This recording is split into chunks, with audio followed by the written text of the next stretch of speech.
నేను ఇన్ని రోజుల నుంచి జొమాటో కొట్టుకుంటూ సంపాదించిన పైసలని బండికే పెట్టుడు అయింది రాబాయ్. చలో జొమాటో కొట్టుకుంటే 1 లక్ష సంపాదించడం సిరీస్ లో డే 15. ఇలా నాకు ఫస్ట్ ఆర్డర్ మెక్డానల్డ్స్ లోకి వెళ్ళైతే పడ్డది. పిక్ వేసుకుందాం అని పోయే వరకేమో వాడేమో 10 నిమిషాలు ఆగు అన్నాడు. 10 నిమిషాల తర్వాత ఆర్డర్ తీసుకొని కస్టమర్ కి ఇచ్చేసి కస్టమర్ క్యాష్ ఇచ్చిన వెనక జేబులో నొక్కున్నా.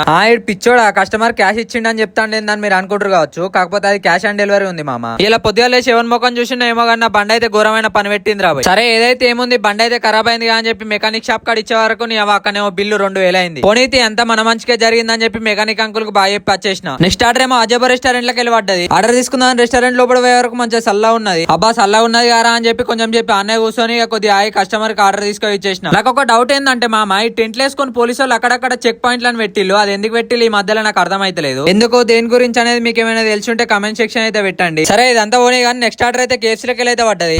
KFC ఆర్డర్ దిల్‌స్టార్ మెట్రో స్టేషన్ లో పడ్డది. పైన కూర్చున్నా. మెట్రో స్టేషన్లలో కూడా రెస్టారెంట్లు ఉంటాయి కదా. నీ అమ్మ అలాగే ఆర్డర్ పడ్డదానికి ఎక్కడున్నది ఏందనేది దేవులాడుకొని చావాలి. కానీ ఏం చేద్దాం మనం ఎంచుకున్న దారి అది కాబట్టి ఎట్లయినా తప్పదు. మీకు రెస్టారెంట్ వాళ్ళు టైం పాస్ చేస్తారు ఆర్డర్ అనేది లేట్ ఇస్తారని చెప్తే మీరు జోక్ అనుకున్నారు కదా. ఇక్కడ ఆర్డర్ల గురించి ఎంతమంది రైడర్లు వెయిట్ చేస్తారో చూడండి. ఇప్పటికైనా మీరు నన్ను అర్థం చేసుకుంటారని కోరుకుంటున్నా. పైసలు ఎన్ని వచ్చినాయి ఏందనేది వీడియో ఎండింగ్ లో పెడతా చూడండి.